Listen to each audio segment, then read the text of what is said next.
C'est fatal, c'est brutal, c'est meurtrier, c'est mortel. Votre maison, votre voiture, toutes vos économies peuvent être saisies pour payer les dettes de l'entreprise. Leur responsabilité est tellement illimitée. Elle vous touche, elle vous impacte, elle vous détruit.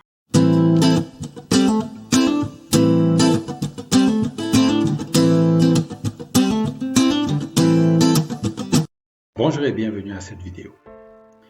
Vous êtes-vous déjà demandé pourquoi certaines personnes, malgré un travail acharné, peinent à construire un patrimoine durable, tandis que d'autres personnes, un peu comme sans effort, réussissent quand même à accumuler de manière exponentielle des richesses?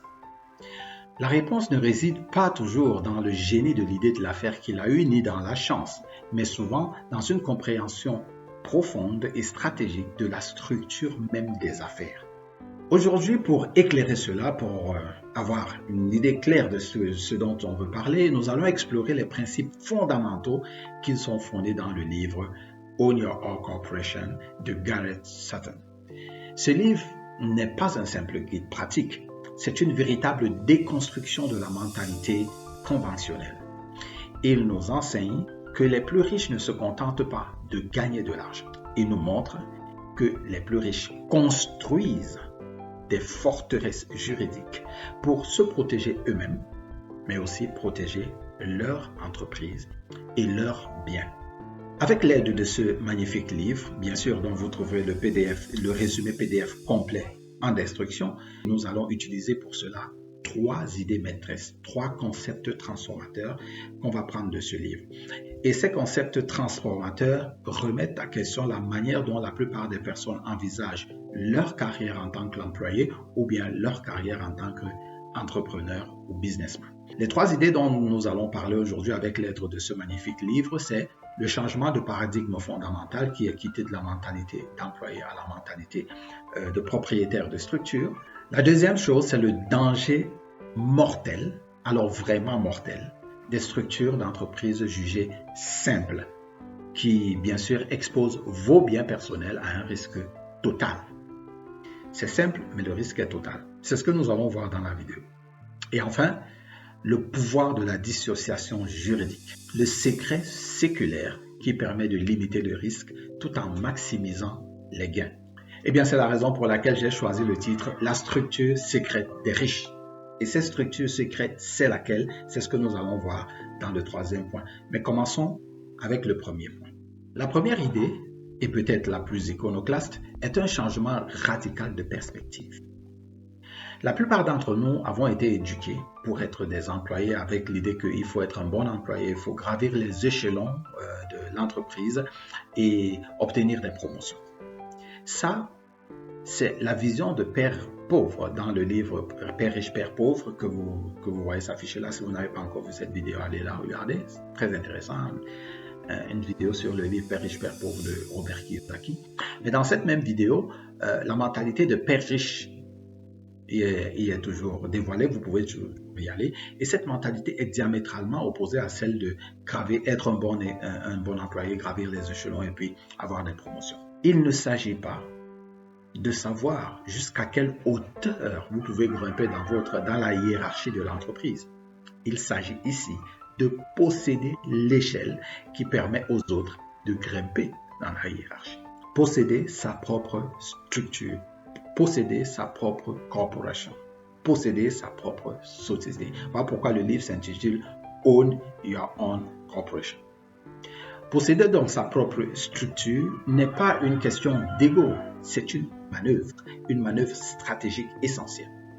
C'est le premier pas pour passer de l'employé, et c'est là où on change de paradigme, c'est la seule façon de changer de paradigme pour quitter d'employé à propriétaire de business.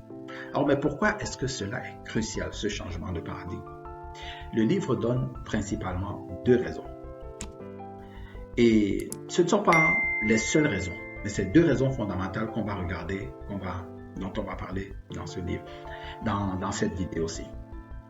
Mais pour cela, pour illustrer ce changement de mentalité, ce changement de paradigme, allons directement lire un extrait à la page 15 de ce livre. Le livre, c'est Own Your Own Corporation de Garrett Sutton. Et c'est l'avant-propos, et c'est Robert Kiyosaki qui parle dans cet avant-propos. Il dit ceci: As I stated in the Rich Dad Poor Dad, my poor dad thought it was a good idea to be a good employee and climb the corporate ladder, while my rich dad said, don't climb the corporate ladder. Why not own the corporate ladder? On a more serious note, he said, the two main reasons you need to own your own corporation are for protection against lawsuits and against excessive taxes. Yet there are many other reasons and other strategies. The point is, if you are serious about being rich and keeping your wealth, understanding corporations and other legal structures is an important part of your ongoing financial education. Cet extrait est la clé de voûte du livre Own Your Own Corporation.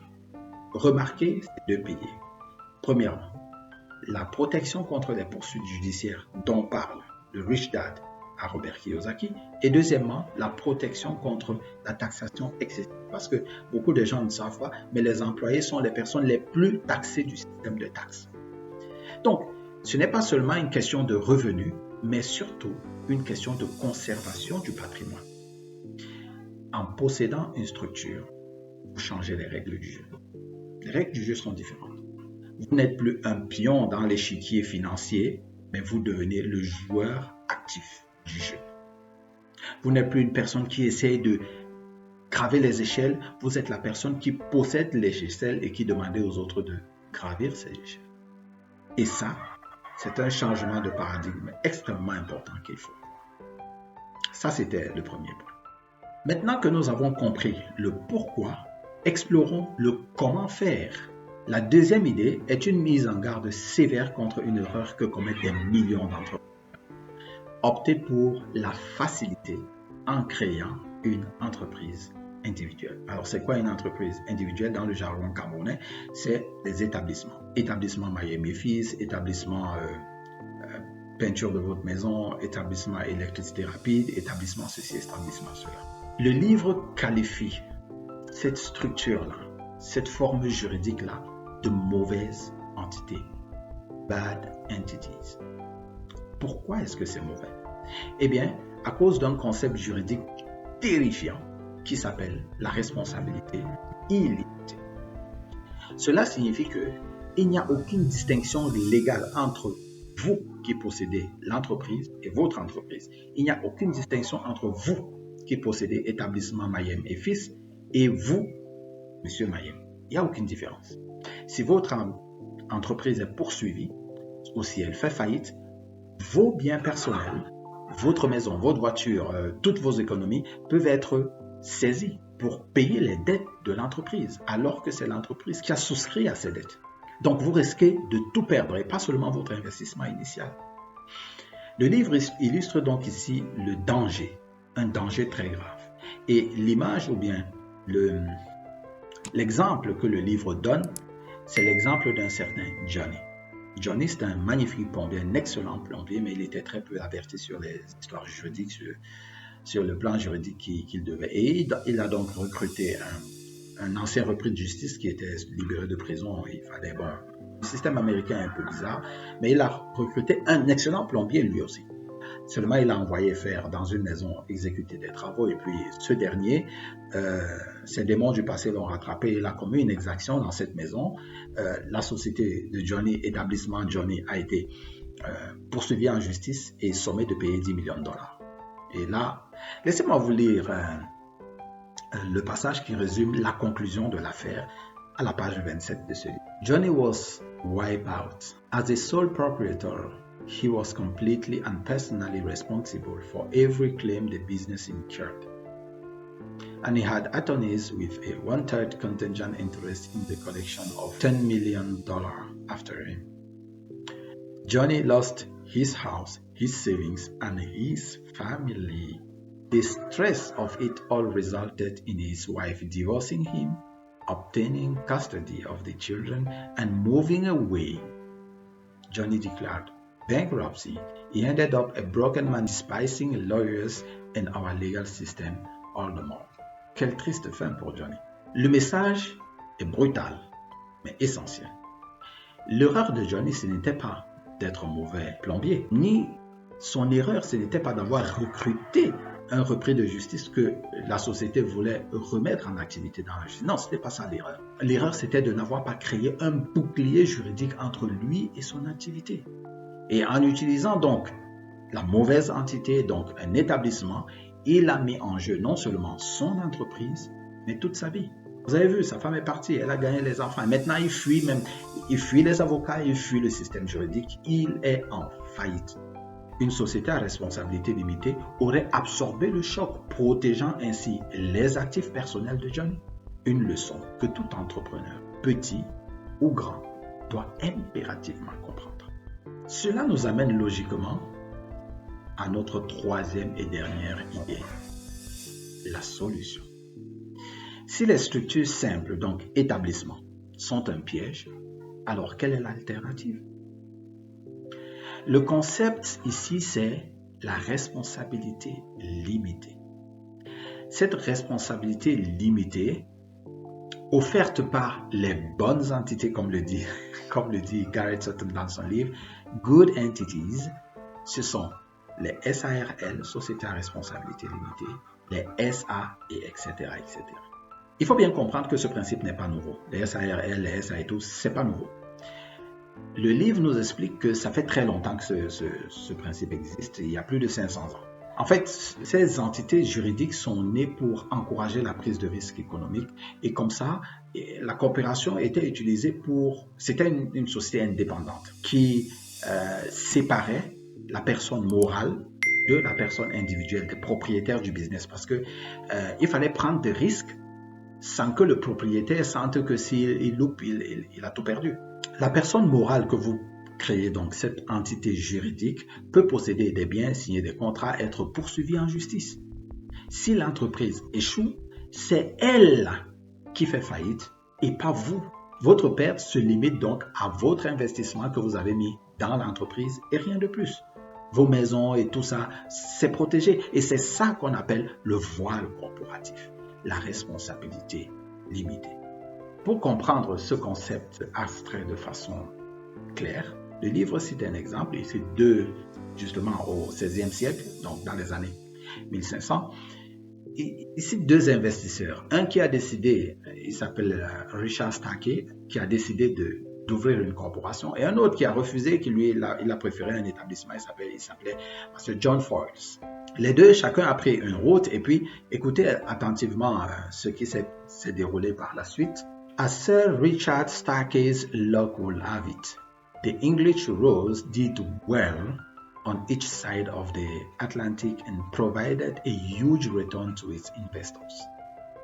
Unlike Master John Forbes, Sir Richard Starkey was willing to lose 250 sterling and no more.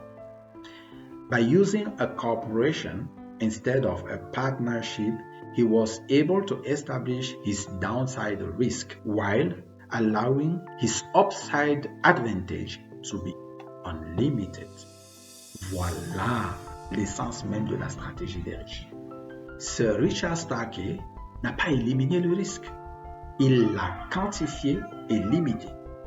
Il a établi une barrière infranchissable entre son investissement et le reste de sa fortune, ce qui n'a pas été le cas de M. Forbes. Son risque baissier, qu'on appelle downside risk, était plafonné à 250 livres sterling. Son potentiel de gain de l'autre côté, par contre, était illimité. Le upside advantage était illimité. C'est exactement ce qui permet à la structure juridique bien choisie d'accumuler un patrimoine. Les structures juridiques bien choisies vous permettent donc de prendre des risques entrepreneuriaux calculés sans jamais mettre en péril la sécurité financière de votre famille. Bien sûr, tout ceci est résumé dans le PDF et beaucoup plus encore dans le PDF complet du livre de Garrett Sutton, Own Your Own Corporation. En résumé, les leçons de Own Your Own Corporation sont profondes et pragmatiques. Premièrement, changez d'état d'esprit. Ne cherchez pas à être le meilleur employé, cherchez à créer le système qui va générer des revenus. Deuxièmement, lorsque vous avez décidé de créer le système qui va vous générer vos revenus. Fuyez la simplicité. C'est vrai que les sociétés à responsabilité limitée, il y a beaucoup de jargon juridique là-dedans et puis les gens fuient ça. Les gens ont tellement peur du jargon juridique, c'est bizarre. Pourquoi? Je ne sais pas. Alors que vous avez l'accompagnement d'un avocat, l'accompagnement du notaire, etc., etc. Donc, fuyez la simplicité apparente des établissements. Et j'utilise bien le mot simplicité apparente parce qu'à la fin, c'est pas simple. C'est compliqué. C'est même catastrophique, c'est fatal, c'est brutal, c'est meurtrier, c'est mortel. La responsabilité est tellement illimitée. Elle vous touche, elle vous impacte, elle vous détruit. Et troisièmement, adopter le principe de la dissociation juridique et c'est ce principe qui est utilisé par les sociétés à responsabilité limitée et les SA. Cela permet de différencier clairement les risques que prennent votre entreprise et vos actifs personnels à vous. C'est en appliquant ces stratégies, utilisées depuis des siècles par les plus fortunés, que l'on passe du simple fait de travailler dur à celui de travailler intelligemment. J'espère que vous avez apprécié cette vidéo et que vous avez compris les concepts aussi simplement que moi je les ai compris parce que je vous les explique comme je les ai compris et comme je les ai appliqués dans ma vie, que ce soit les établissements, j'ai fait l'expérience des établissements et les sociétés à responsabilité limitée. Donc, merci d'avoir écouté cette vidéo. Si ça vous a plu, partagez à quelqu'un qui vous pensez que ça pourra être intéressant. Et bien sûr, prenez le PDF complet en description. Dans ce PDF, vous allez découvrir non seulement toutes les autres avantages, des inconvénients des LLC, des SARL, des SA, les dangers des établissements, mais vous avez aussi des quiz pour les enfants, pour que les enfants puissent aussi comprendre les principes fondamentaux de l'accumulation de patrimoine. Les enfants, parce que ce que vous allez léguer à vos enfants, c'est ça le plus important. Et le PDF est fait de façon à ce que tout le monde peut comprendre, quel que soit l'âge. Quel que soit l'âge, tous les enfants peuvent comprendre ce qui est écrit dans ces différents PDF. Et puis, les exemples sont pris pour faciliter aussi la compréhension encore de tout ce jargon juridique. Donc, enjoy your reading. Savourez la lecture de ce PDF. Allez dans la description et cliquez, vous allez dans la boutique et vous prenez votre PDF à vous. Sur ce, je vous dis à la prochaine, mais n'oubliez jamais, soyez différents.